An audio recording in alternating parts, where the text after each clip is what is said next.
ഞങ്ങളുടെ വീട്ടിൻ്റെ സൈഡിൽ വസ്തു കാടായി കിടക്കുന്ന നമ്മളെത്ര ചെത്തി വൃത്തിയാക്കിയാലും അത് പെട്ടെന്ന് കയറി അങ്ങ് ഇതാവും.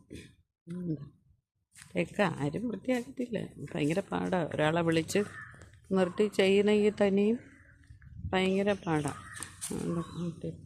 കാടുണ്ട്. ഇവിടെയൊക്കെ വസ്തുക്കളൊക്കെ ഇതൊക്കെ കൊടുക്കാനിട്ടേക്കുന്നതാണ്. ഇതൊക്കെ വസ്തു വിൽക്കാനിട്ടേക്കുന്നതാണ് വസ്തുക്കളാണ്. ആവശ്യക്കാർക്ക് വേണമെങ്കിൽ മേടിക്കാം. ഉണ്ടോ? അതൊക്കെ പോകാൻ പറ്റും. വഴി ശരിയല്ല. നമ്മൾ ഈ പോകുന്ന വഴിയും എല്ലാം അങ്ങ് നമ്മളവരുടെ അടുത്ത് വൃത്തിയാക്കാൻ പറയുന്നു, അതൊന്നും വൃത്തിയാകത്തില്ല. അതുകൊണ്ട് ഇപ്രാവശ്യം ഞാനും വൃത്തിയാക്കിയില്ല. ഇരിക്കുക. എന്ത് സാധനം ഇതിനകത്തുനിന്ന് ഇറങ്ങി വരാം. പാമ്പ് എപ്പോഴും പാമ്പാണ് കൊടുക്കുന്നത്. പിന്നെ ആണ്ടെ എൻ്റെ വീട്ടിലെ പട്ടി ജീനു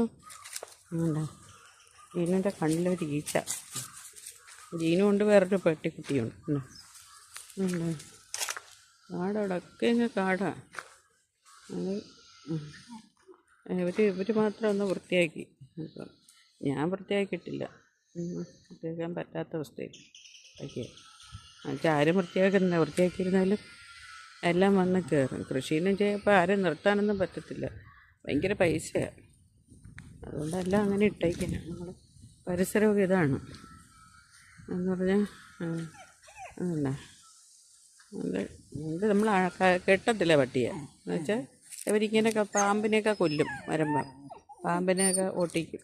അങ്ങനെ ആണ് ഇവിടുത്തെ അവസ്ഥ. അല്ലേ?